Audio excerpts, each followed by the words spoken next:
Hello, everyone. I am trying to record a couple notes that I think will be useful to you going forward. So hopefully this will work out. I'll probably do maybe not every week, but every couple weeks. I'll give you a brief video, but it's going to be much shorter than class so that you can listen to it and apply the important information. So there's two or three terms that I want you to think about when you're writing your papers for the rest of the semester. And so we've talked about realism, right, that tried to capture life as it was. We've talked about naturalism, that saw human beings as kind of a part of the natural world influenced by Darwinian evolutionary thought. And so we read some stories like from Kate Chopin, for example, The Storm. Even though that's a 19th century story, we see that there are absolutely no moral consequences for the adultery that occurs in that particular story. What happens? Well, they have desires, right? The storm outside kind of mirrors those desires that they have.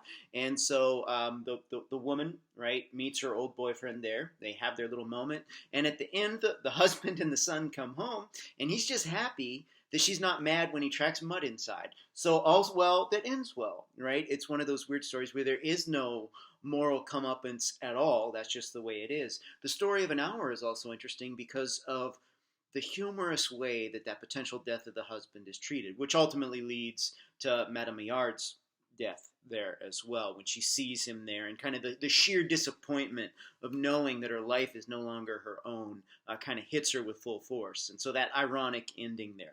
And so this week, I wanted to talk about some poetry terms. I'm going to send you those. But besides realism and naturalism, we have, moving into the 20th century, another movement that is kind of a response against realism. And I'm going to send you notes on this. Modernism. Okay, and so already we've talked a little bit about, as the 20th century progressed, what happened, new technologies, wars, the likes of which had never been seen before, the breakdown of marriage as an institution where the divorce rate reaches, like near 50%. So a lot of things happened, including that lack of certainty in universal religious principles. So modernism is kind of a response to the breakdown of all of those traditions when we see the world changing so much in such a rapid period. And part of the question that these modernist artists were asking was, what's the point? Right? What is the point then of all this? What can we replace what we've lost with? And the answer that they usually came to was art, right? That we could still communicate validly, we could still be human beings because there were universal aspects to humanity. Even if we didn't agree on particulars sometimes, there was still something universal about the human condition and the structures of being human that could be communicated. And so as we go forward, some of the poems, some of the texts that we're going to read are pretty clearly in that modernist camp. And like I said, I'm going to send you the definition as well. But eventually, as the 20th century progresses, some ideas about the ability to communicate at all become questioned. And this leads to something that was called for a while postmodernism, where even the idea that we could validly communicate with each other suddenly comes into question.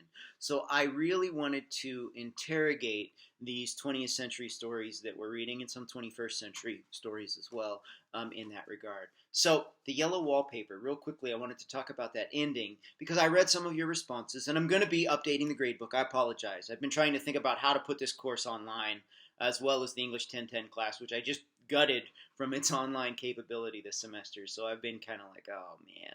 But in any case, the Yellow Wallpaper, she has been relegated to this kind of living hell, right, where she can't do anything. And, one of the arguments is that if she wasn't crazy before, that rest treatment was going to make her insane. And so what we have in this story at the end, she's able to kind of break out. She's seen all those visions in the wall, right? The women kind of trapped in the wallpaper there and creeping around. And she's able to get a rope and lock the door and do all this stuff. And she stands up on a high surface, and she tries to get the rope over the top there so that she can, it's affixed to her. So what is she doing, right? Well, I think she's hanging herself. And by the time the husband is able to break into the room, if you read those last couple pages again, you'll see it's pretty clear that she's trying to hang herself. It takes him a while to break down that door. And when he does, he faints. Why does he faint? This is not necessarily a work of realism, right? I think this is a metaphorical ending where the treatment actually does lead to her death. There's no escape from it. There's nothing she can do to change it. Those societal constraints there are in place. And so even when she dies, there's no escape from that ending, right? The narrative voice continues from the room there because it's like she's been trapped there, such that the treatment is death, right? Whether we realize it or not. And so that's an interesting thing about the student essays that I had you read. They don't really confront that. Right? They don't confront the fact that why would he faint if she's dead there? Because what is it? She's become the shadow that is creeping over the floor there, right? She's like, I had to crawl over him every time because she's become just a shadow through this treatment, and she's hung herself and died. Whether you agree with that reading or not, I think there's a lot of indication at the end that she is, in fact, hanging herself, and that's why he responds in that way. There's nothing he can do. There's nothing anyone can do, right? The societal constraints, that treatment itself is so totalizing, so totalitarian and authoritarian that there is no life, and that once you subject someone to it, it's the same basically as killing them, and it is kind of a death in life that she faces there. So that's my reading of it. Now, that doesn't mean that the essays are not valid, even though they don't pick up on this particular aspect of the story, that it doesn't have to be realism, that the narrative voice can continue after the narrator dies, trapped in that room, a part and parcel of that cycle of horrific treatment. So I suggest that you reread that ending and see if you agree with my reading or not there, because she is trying to hang herself, right? That's what's going on at the end. That's why the rope is affixed to her. That's why she's trying to string it up there. Does she succeed? Is that why she's crawling over the man? Has she become the shadow of herself or not? So I'd like you to think about that for the ending of the Yellow Wallpaper. The poetry terms. I'm going to try to send you some poetry terms here. Now, obviously, you can read ahead for those poems of Emily Dickinson, Robert Frost. I'm going to send some Shakespeare poems, any of them that you want to. And so in a little bit, I'm going to pause the video so that, I have time to find the pertinent poems and stuff. I'm going to do a close reading of a poem that's scheduled for later in the semester. I think I'm going to do the Love Song of J. Alfred Prufrock, which is a couple weeks from now. If you want to read it first, right, I suggest you pause this before I start. I'm probably going to try to combine the videos if I can here, but there's a couple things that I wanted to talk about in terms of classifying it, reading it. For your poem explication, I want you to do kind of the same thing that I'm doing. You're breaking it down line by line. If you had my class last semester, then you read things like To His Coy Mistress by Andrew Marvell, The Road Not Taken by Robert Frost, right? Things like that, where we really broke them down and talked about what was the theme, what was the implication. Anyone Lived in a Pretty How Town. Those are all wonderful, wonderful poems. So I'm going to break down one or two poems that way, and then hopefully that'll give you a little sense of what I'm looking for in your poetry explication. Now, going forward, you have great freedom to choose what you want to write about for those final two essays. So we do need to find sources, right? Good sources, not just random web pages online. So I'll be talking about that as well.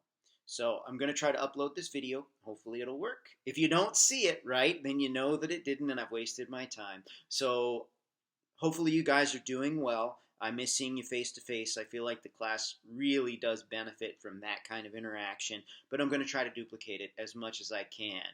If you notice, this doesn't really look like your environment there. So I decided to go back to Arizona for a little bit. But I'll be back soon when the school reopens if someone wanted to meet up for me, even though we're not having physical classes for the rest of the semester. So anyway, if you have any questions, email me, and I will be catching up on the grades. I've just been trying to figure out how to transition back to the online modality. Thank you for your patience and bearing with me.